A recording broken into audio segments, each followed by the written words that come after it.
Majesty, and welcome now to Tuesday. Sunny, innocent, and childlike today for the royalty of the zodiac. The moon, the focusing agent of our emotions, is in Sagittarius. And for the Leo race, this means your emotions are focused on the heart of your soul. Your emotions are listening to your heart. That's what it basically is.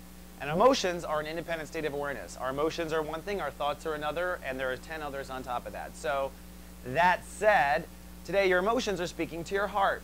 Now, this is a good thing. This is a time to shine. This is a time for your heart to shine. And if your heart can't shine today, why? Why can't your heart shine today, Leo? Is it because someone's bringing you down?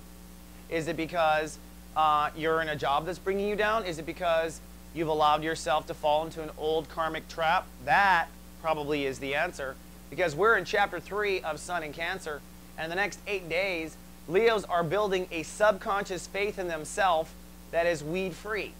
In other words, you are upgrading this month your connection to God consciousness. We have one state of awareness that does nothing but talk to God. It's called Pisces, or the 12th house, okay? And you're clearing this 12th house out.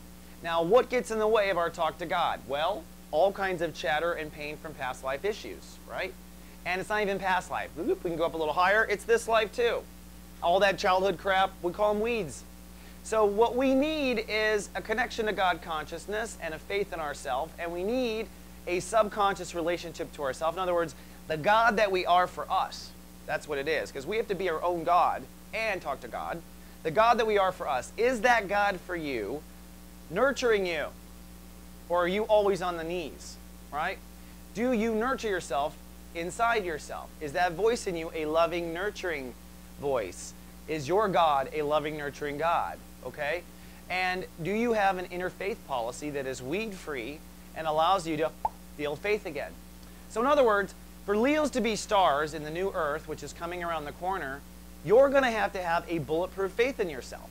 Because if the whole world is changing and everyone is scattering around worried about the sky falling, if you are solid, rock-solid star just hanging out, then planets will start to rotate around you and believe in you. But if you yourself are breaking down at the core of the sun, not having faith in yourself because you're still having abandonment issues from your childhood, or you're still feeling like you're not enough, or you're still dating the asshole that takes all of your energy, well, then there's no way you're going to be able to support a solar system as a star later, because you at the core of your star are not burning bright. So today, your inner child is talking to you, which is the core of your sun. Your inner child is the core of that sun as a Leo. And he or she is telling you whether or not he or she is happy with the situation. And this all relates to what weeds may need to be removed and what policies of inner faith and self-nurturing need to be developed. All right, enough said. And I got a new present for everyone on the planet. It's called Just Ask Chris. Now, this is not new to those of you who subscribe to Soul Nirvana. This is a show in Nirvana where I allow viewers to ask me questions and I answer them 100% as if you bought a reading. I get super deep and I teach it and I just Witecki the whole thing out of it. So this is a way of like letting you kind of get a glimpse of many perks and benefits of being a Nirvana and having ascended. And I'm going to give these away free. Now, of course, you have to be Nirvana to ask a question, so don't post a question to YouTube. Come on, guys. And secondly, these are old episodes, so a lot of these are way dated. So, you know, give me a little tolerance with that. All right, that's all I got for today. Your Royal Majesty, that's all I have. But tomorrow, we come to an emotional climax about all of this. All those details and more in 24 Live, Love, Be. So God.